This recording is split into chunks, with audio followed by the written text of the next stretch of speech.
Seriously, one of the toughest cases ever. And so she had been a nurse for years, right? Like 20 some years. So she was like, yeah, I have the seniority. I can put in for it. I will see.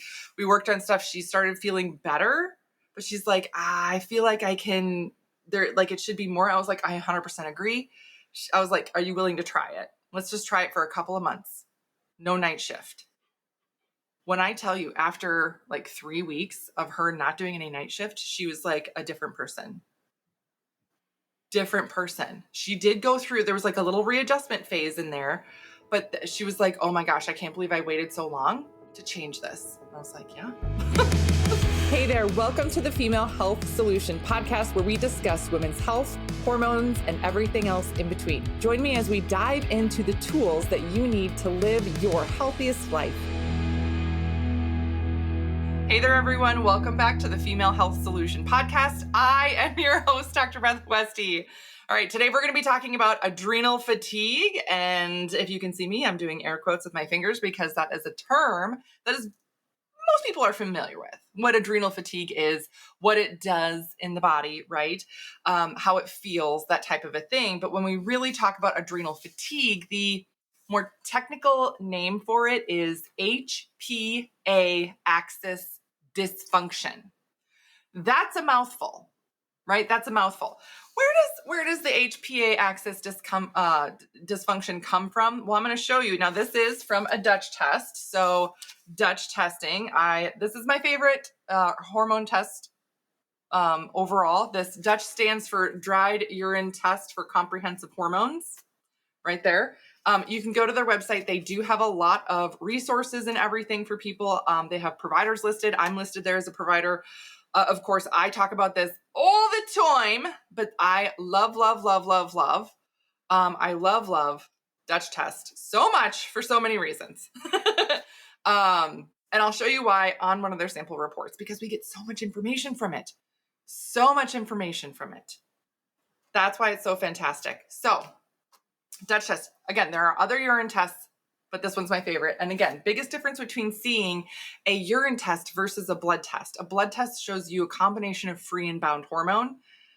A urine test is just the free hormone. So you're just seeing what's bioavailable and able to be utilized by the system. So Dutch test. And when we talk about adrenal fatigue, this is a sample report. This is the summary page, the first page. You're going to see down here, this is the adrenal box, and it shows you that cortisol graph, which can be really helpful. But this page, and this is page 5, this is my favorite page to look at, just so you guys know. It shows us very clearly the HPA axis and even where that terminology comes from. So they show stress on the brain, and the stress on the brain, keep in mind, this can be anything, any type of stressor. A lot of times we'll talk about the 3 T's of stress: trauma, toxins, thoughts. So traumas, this can be physical traumas, working out too hard, injuries, illnesses, things like that. That's a physical trauma, right? Toxins, these can be any chemicals that you're exposed to, whether it be from the environment or from cleaning products or makeup or something like that. There's also certain like reactions within your own system that can create a chemical byproduct or something. For example, for people who have higher estrogen levels, you will also notice if you have an issue with processing histamine, that you can have an elevated histamine reaction, right? That means that you can have more inflammation, swelling, sometimes itchiness, sometimes itchy ears. That's why oftentimes too, through perimenopause, itchy ears is a symptom for a lot of women because it's an estrogen processing issue, but you would also have a histamine processing issue as well. Yes. So that would be the, categorized in the toxin part: trauma, toxins, thoughts.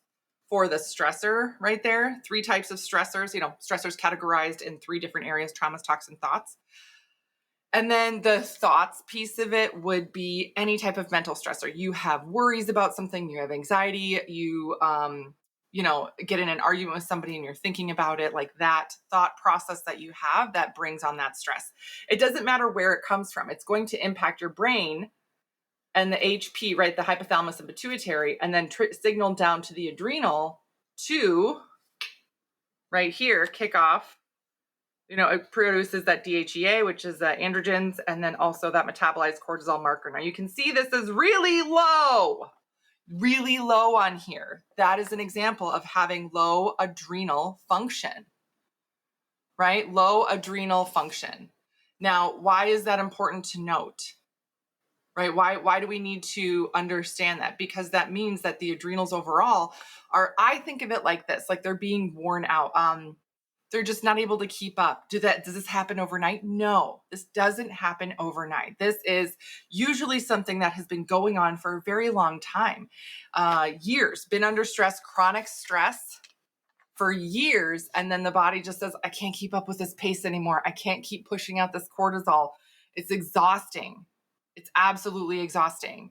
So then what? Then your body starts to get fatigued. It changes a lot when you have that adrenal fatigue, right? That the HPA axis dysfunction. It changes a lot metabolically for your system. A lot of people will have weight gain and weight loss resistance. It will impact your body's ability to have good insulin sensitivity, meaning you can become more insulin resistant with that too.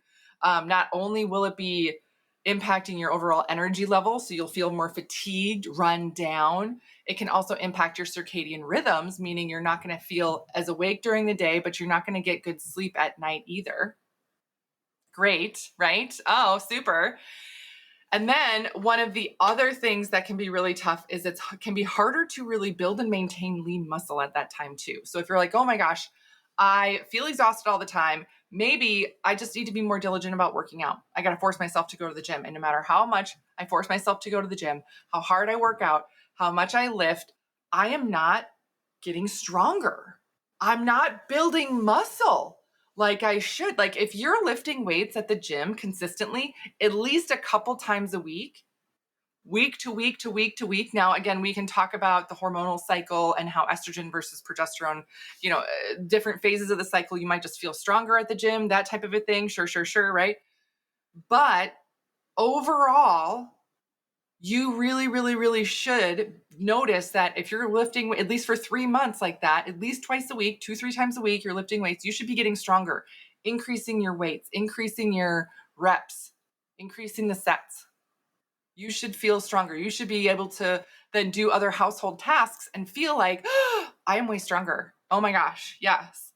I can lift this laundry basket and carry it up the stairs and not feel fatigued. My arms don't feel as tired afterwards. Yes, because you're able to build that strength. That does not happen. You just don't feel that same way when these adrenals are not firing and helping you out with that. It's exhausting, right? It's totally exhausting. So this is what adrenal, like, again, I want to cover like why you would get this, how this comes about, how this feels in your body, how we look at it. How do we know for sure? We do a Dutch test and we measure for these hormone levels. And again, one of the number one things that I hear from women when we go over their reports and we look at the numbers, because numbers don't lie. Numbers don't lie. They'll say, oh my gosh, I can't believe that is this. I don't feel like I'm crazy anymore. I don't feel like I am just unmotivated or being lazy about whatever. I'm like, you're not being lazy. Lazy is like you are absolutely able to get up and do XYZ. That's late, and you just don't. That's lazy, right? This is you don't have the energy. You don't have the gas in your tank to do it. Right? Again, I live in the Twin City area, and things that I'll say to people around here, right, is you can't drive from here to Duluth on a quarter tank of gas. Right? If you were to get in your car and drive for 3 hours, and again, assuming you have a gas vehicle, you have to make sure that you have enough fuel to get there. Otherwise, your vehicle will not make it, right? That's the same thing. It's like you're trying to drive a car on fumes and then shocked when you can't get down the road. Yup. That's what this is, right? That's what this is. So this is why I absolutely love testing, looking at the numbers, because not only do you know exactly where you're at, but then we retest later after working on this and can see the big improvements, see the things shift and change for you overall. It is fantastic. Okay. How do you fix after you get the results? I love that someone just asked that. Okay. That's the next thing we're going to talk about. How do you work with this, right? So one of the things that we look at is not just, okay, do you have the adrenal issues? We look at all the other encompassing things too. Is there an issue with your estrogens, progesterone, testosterones too? We want to see those markers. We want to see what's going on. There's other things on here, but one of the other really valuable things from a Dutch test that does play a role in your adrenal issues, and I mentioned this when I talked about this gal that we have been working on her adrenal fatigue, and it was getting a lot better. And then all of a sudden in the last month, she started to backslide and was like, what's going on? She literally just wasn't able to eat enough during the day because of her work schedule. Holy crap, holy bananas. That's not okay. You need to make sure that we are checking things like nutrient levels to see if you are nutrient deficient in anything, and then getting tons of those nourishing foods in. So when we look at this is page 6. And again, this is just a sample report here of a Dutch test. You can find this on their website too, right? I'm not showing you anything that you can't find on your own. All of the stuff I'm going to show you here, you can find and dive into. Dutch Test, again, I will say, has a fantastic resource available for a lot of people, lots of videos, information about why this is so helpful to look at. So we look at B12, B6, glutathione, biotin. There's a gut marker on here, and then there's some neurotransmitter markers too. Why are these B vitamin levels important to measure? I need to know if you're getting enough in your system and if your body's, nutrient deficient. That's one of the key ways that we look at, are you not getting enough in? Are you not getting enough protein in? Besides just asking, right? Because so many people I hear from every day when they're talking about, oh, I eat really healthy, I eat really clean. Okay, that's great. You can be eating clean, but just not getting enough nourishment in. The actual nourishment for your system, protein. So when we talk about that question there, what is the number one ways to help fix this? We look at your nutrient levels and make sure you're getting enough nourishment in, enough vitamins, enough minerals, enough protein. Those are the 3 basic things to make sure you're getting enough of, because so often when your system is stressed and has been stressed for a really long period of time, it will deplete you. It will take more of those nutrients to have your body perform properly, right? So not that you have to get too much, but what you're eating on a regular basis then wouldn't match what your system would need for that stressed system. So yes. So getting enough nutrient in is key, essential, necessary overall to make sure that you are getting the right thing. You cannot out supplement this and not get enough nutrient in and not change your nutrition. Right? There's other things that we do supplement wise. Again, some of that stuff, it is a personal recommendation based on your specific results from your specific Dutch test, right? But one of my favorite things, and you can find this in my links as well, is the Adrenal Balance Tincture. This is a specific blend that is formulated for the female body. And first ingredient is ashwagandha. Ashwagandha and adaptogens. This is a blend of Eastern medicine herbs, and they are adaptogens. Now, I'll spend just a minute talking about adaptogens and why I love them so much, because they're unlike any other herb out there. Adaptogens work in both ways, we'll say. So if your stress is too high, adaptogens will come in and bring it down and regulate it. If your stress is too low, adaptogens will also help to regulate it up in the middle. So adaptogens do not just increase or decrease something, right? There are sometimes a certain herb or supplement or whatever is like, oh, it's going to come in and boost this. It's going to increase this or that. That's not what adaptogens do. They keep it within a certain window. There's we'll call it a window of tolerance. That's not my phrasing. I got that from someone else. But your stress response should be within a window of tolerance. And I like to think of it here, and they even have it on the first page here.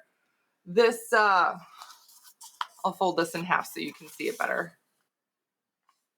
Right? There's like a high end and low end to this, and then the red line is the sample for where the cortisol levels really are here. So there's a high and a low, and we want to stay within that window most of the time, right? And our cortisols can change, and they should change throughout the day. But if they get to be too high for too long or too low for too long and they aren't regulated, that's where it's hard on our system. So adaptogens are really helpful because it will help regulate and bring you back into that window of tolerance. Either way, if it's high, it brings it down. If it's low, it brings it up.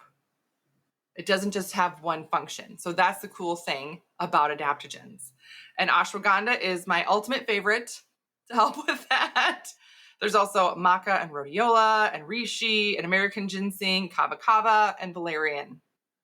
Valerian is very calming. So is kava kava, which is why they're the last ingredients in there. So again, you can find more about this, in my info and my links.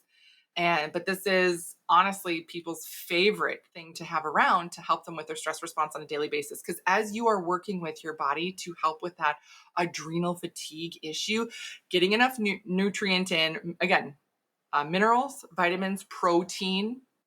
We'll talk about sleep as well, but it's the other piece of it is to really manage your stress on a daily basis. And sometimes it's really hard to just say, well, just don't be as stressed. Okay. What if my life is so stressful right now and I can't change it yet? Right? Oh, what do I do? You do what you can and help support that stress response. That's what this is for, right? The other thing to really focus on, and again, these are just some things to look at for yourself when you're worried about your own adrenal function. Adrenals, I call them picky, because you can't force the adrenal to function better. You have to give it all the opportunity and then just wait for it to come around, right? You can lead a horse to water, can't make it drink. That is your adrenals. You cannot make it function better. You're gonna be like, I am doing all the things, but if your adrenals still, right, perceive a stressor of some kind, they're going to be angry about it and not want to function like they should. So besides getting the nourishment in, adaptogens, adding in some things, and again, we specify what to target based on your personal results. The last thing is to make sure, one of the last things is to make sure you are getting enough rest. Sleep, rest, repair. Sleep, rest, repair time. You cannot substitute sleep. You cannot. One of the hardest cases I've ever worked with was a gal. She had really, really bad adrenal function. Had been going on for years. She was a night nurse. Yeah. Yeah. And she was at a point where she was like, I'm so used to it. I'm so used to working nights. It's fine. It's fine. And I can do my stuff during the day. Da, da, da, da, da. And I was like, okay. And she was like, I've been thinking about requesting or putting in my notice that I'm not going to work nights anymore, but I'm just not sure. And I was like, okay, well, we can try to work on stuff, but that might be one of the recommendations that I have for you to really turn this around, is that maybe not forever, but for a certain period of time that you stop working night shift so that you can, because she had this schedule where it was like, it wasn't every single day night shift. Obviously, that's a really hard schedule, but she'd have 4 days on, 3 days off, 3 days on, 4 days off type of, it was an on-off schedule with the night shift. So she's like, yeah, I've got it down where I do this weird sleep thing. And then during my days off, I'm awake during the day and I sleep more at night, and then I can rotate. And I was like, okay, but that's still really hard on your body because your circadian rhythms never get a full chance to switch over, right? Seriously, one of the toughest cases ever. And so she had been a nurse for years, right? 20 some years. So she was like, yeah, I have the seniority. I can put in for it. I will see. We worked on stuff. She started feeling better, but she's like, I feel like I can, it should be more. I was like, I 100% agree. I was like, are you willing to try it? Let's just try it for a couple of months. No night shift. When I tell you, after 3 weeks of her not doing any night shift, she was like a different person. She did go through, there was a little readjustment phase in there, but she was like, oh my gosh, I can't believe I waited so long to change this. And I was like, yeah. Everything changed for her. Her sleep got way better. She started dreaming, right? That's another key that you're sleeping better, is that your brain is able to get into these deeper, deeper, deeper things and dream. Not only the energy, her mood, and then she just started to lose inches on her body. Her inflammatory response came down, all of this, all because she changed from doing her night shifts And again, like, is that necessary for everybody? No. But again, we measured it. We were looking at it. We were taking markers. We were adjusting things for her. She'd been working on things actively for months, right? Noticing a certain amount of improvement, but she felt like she hit a plateau. So I was like, this is the other thing that we got to change. You got to sleep. Got to sleep. There's no substitute for great sleep in the body. You can't out supplement that, right? And that is absolutely necessary when we're working on adrenal issues. So there are times where I will tell people, like, listen, you're doing all the things, you're doing all the right things, but your body needs to sleep better for your body to function better. So, yeah. So those are some of the things that we work on. And again, quick recap. So adrenal fatigue issues, what is it? We look at it and we measure it by looking at your Dutch test, measuring what your specific adrenal output would be, what those numbers are.